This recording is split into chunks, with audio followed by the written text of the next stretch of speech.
Assalamu alaikum wa rahmatullahi wa barakatuh.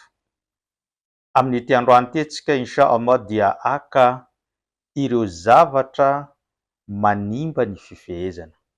Satria maro tamintsika nanontany sy nametram-panontaniana hoe mba lazao aminay inona avokoa ireo zavatra mety manimba ny fifehezana mba hahafahanay mitandrina eo am-panatanterahana an'izany fifehezana izany.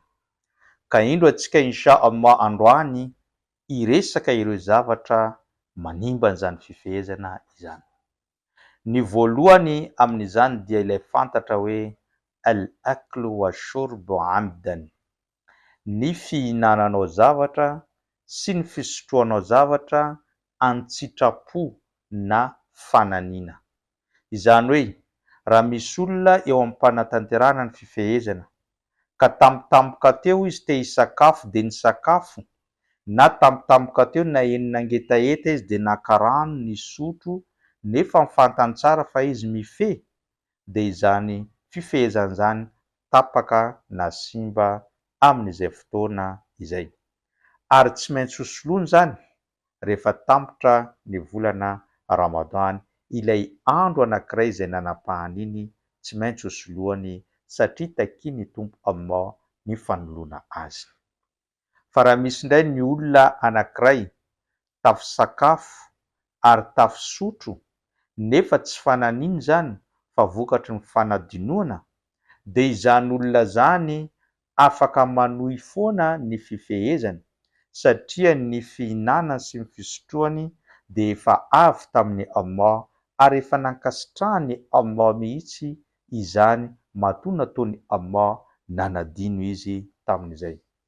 Miteny Abu Huraira radhiyallahu anhu fanandre any mpaminany sallallahu alaihi wasallam ny teny manao hoe man nasiya wa huwa saimun fa akala wa shariba falyutimmu sawmahu fa innama at'amahu Allahu wa saqahu.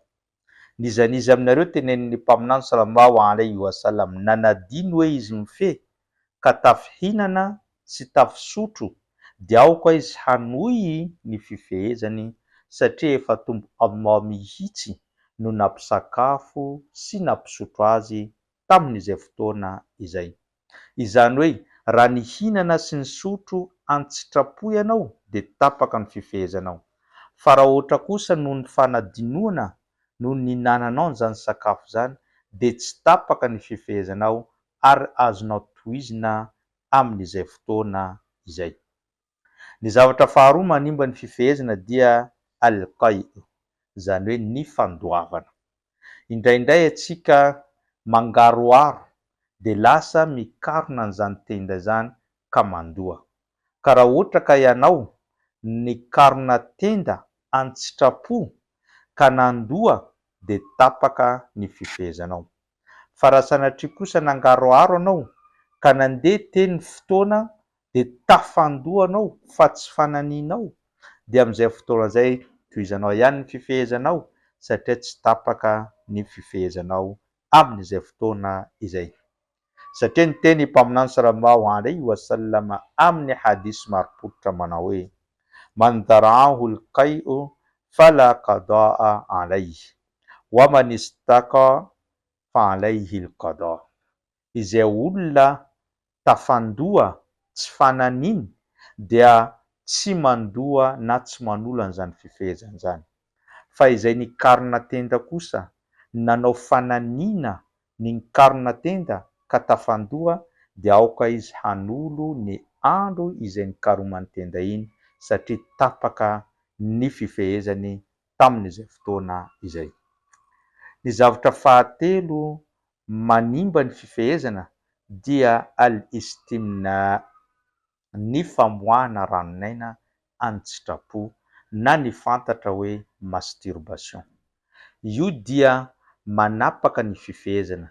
Misy ampahan'ny olona mandeha mijery izy ireny filma mamoha fady, na ihany koa mifampitakosina amin'ny vadiny, na izy mifanoroka ela amin'ny vadiny, misafosafo ela amin'ny vadiny amin'ny atoandro ny Ramadan, de amin'izay fotoana izay tafavoaka tsy voatazonany ilay ranonaina ka ny voaka dia tapaka avy hatrany ny fifehezany. Na mety misy olona ihany koa namoaka azy amin'ny alalan'ny tanana, zany hoe manao masturbation, dia tapaka ny fifehezany ka tsy maintsy soloina zany amin'ny fotoana ahafahany manolo an'izany ilay andro nanapahany azy tamin'ny alalan'ny famoahana an'izay ranonaina zay. Fa misy fanamarina kosa tsara ho fantantsika. Raha misy olona indray ohatra natory tamin'ny atoandro ny Ramadana ka nanofy izy nanao firaisana teo amin'izany torimaso zany ka nivoaka ranonaina, dia izany olona izany tsy tapaka ny fifehezany fa tohizany, fa lasa izy mandeha mandro, manao toahara izy, dia rehefa avy eo manao odo, manao soala na mamaky Korany izy, aorianan'izay afaka manao an'ireo fanompoana sy manohy an'izany fifehezana izany, satria ilay fivoahan'ny ranonaina tsy fananiana no nivoahan'izany fa vokatry ny nofy.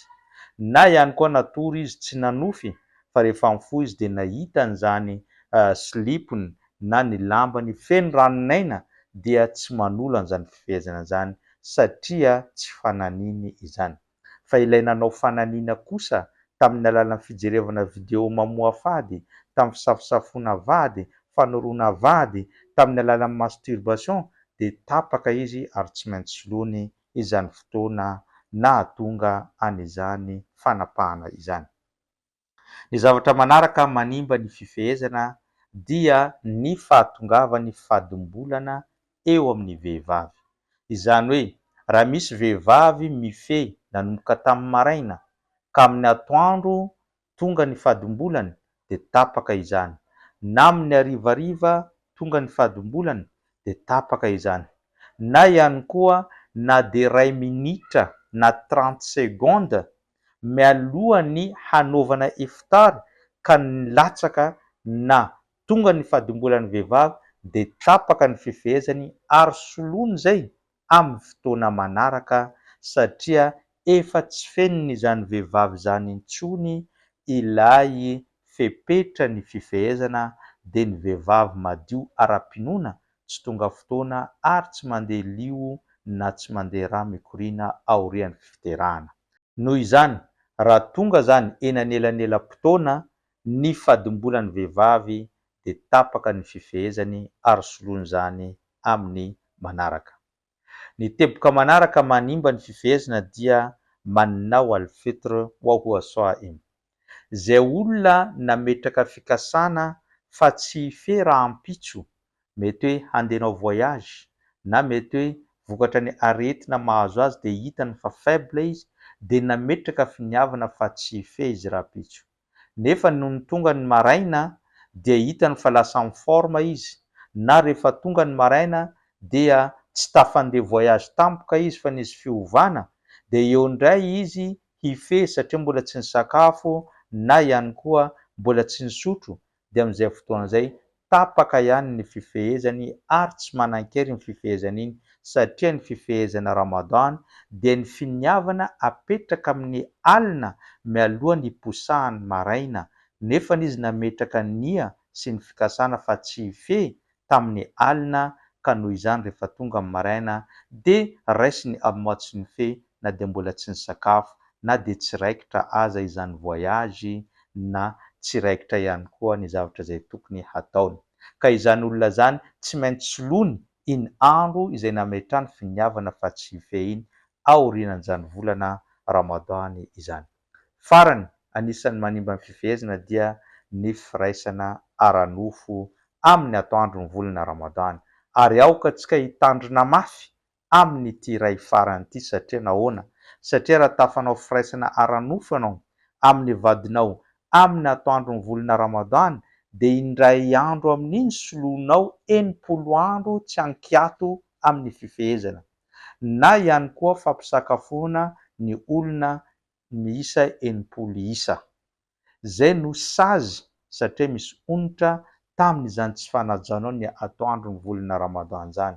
Izay indrindra mahatonga antsika rehefa tonga ny atoandro ny volana Ramadana manalavitra ireo zavatra izay mety manintona anao amin'ny firaisana ara-nofo amin'ny vadinao. Tsy manoroka azy elabe ianao, tsy mifampisafosafo aminy eo am-pandriana, na ihany koa ny vehivavy manao lamba manainaitra ny lehilahy dia tsy tokony hataon'izany, sao dia manintona azy tafanaon'izany firaisana zany amin'ny atoandro ny Ramadan. Fa ny ray andro dia tsy maintsy soloinao 80 andro tsy ankiato, zay ny lalànan'i Allah na mampisakafo olona 80 isa indray andro iny. Zay ngambany ireo lalàna na ireo zavatra manimba an'izany fifehezana zany, ka mila mitandrina antsika sao tojo iray amin'izy ireo ka voatery manefa an'izany fifehezana zany aorian'ny volana Ramadan. Izay ihany koa ny fandaharantsika tamin'ity androany ity. Isaorako anao ninaraka an'izany hatrany am-piandohana ka hatramin'izao fiafaran'izao. Inshallah raha ampitso misy video hafa indray antiantsika eto. Wassalamu alaikum wa rahmatullahi wa barakatuh.